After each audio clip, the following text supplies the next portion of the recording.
দেশে অনির্বাচিত সরকার আর বিশ্ববাজারে ছড়ি ঘোরানো মার্কিন কূটনীতিতে যুক্তরাষ্ট্রে কমছে বাংলাদেশের তৈরি পোশাকের বাজার হিস্সা।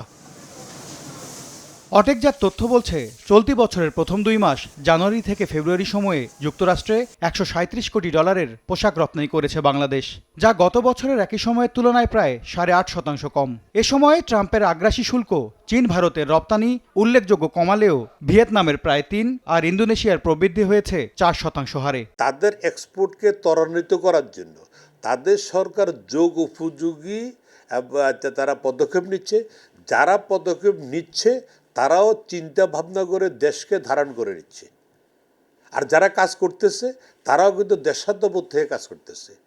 আর আমাদের দেশে যে প্রবণতা, আমরা অনুকরণশীল, আমরা আমাদের আইনের পরিবর্তনগুলি করছি না। আমরা জ্বালানি সংকট আর ঈদের ছুটি সহ গেল 2 মাসে বেশি ছুটি থাকায় ব্যাহত হয়েছে উৎপাদন। শুল্ক চাপে ক্রেতাদের ব্যয় সংকোচন নীতি আর বন্দরে অবরোধ সহ নানা জটিলতায় বাধার মুখে পড়েছে শিপমেন্ট।